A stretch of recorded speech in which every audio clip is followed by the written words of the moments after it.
شروع اللہ کا نام لے کر جو بڑا مہربان نہایت رحم والا ہے۔ اور جب ان کے پاس اللہ کی طرف سے پیغمبر آخر الزماں صلی اللہ علیہ وآلہ وسلم آئے اور وہ ان کی آسمانی کتاب کی تصدیق بھی کرتے ہیں، تو جن لوگوں کو کتاب دی گئی تھی ان میں سے ایک جماعت نے اللہ کی کتاب کو پیٹ پیچھے پھینک دیا، گویا وہ جانتے ہی نہیں، اور ان چیزوں کے پیچھے لگ گئے جو سلیمان کے عہد سلطنت میں شیاطین پڑھا کرتے تھے۔ اور سلیمان نے مطلق کفر کی بات نہیں کی، بلکہ شیطان ہی کفر کرتے تھے کہ لوگوں کو جادو سکھاتے تھے۔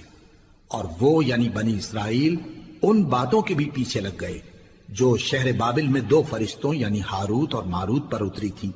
اور وہ دونوں کسی کو کچھ نہیں سکھاتے تھے جب تک یہ نہ کہہ دیتے کہ ہم تو ذریعہ آزمائش ہیں، تم کفر میں نہ پڑو۔ غرض لوگ ان سے وہ چیز سیکھتے جس سے میاں بیوی میں جدائی ڈال دیں،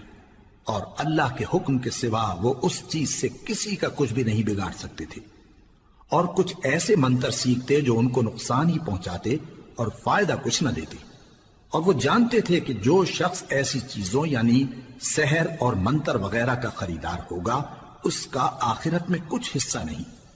اور جس چیز کے عوض انہوں نے اپنی جانوں کو بیچ ڈالا وہ بری تھی۔ کیا اچھا ہوتا جو وہ اس بات کو جانتے،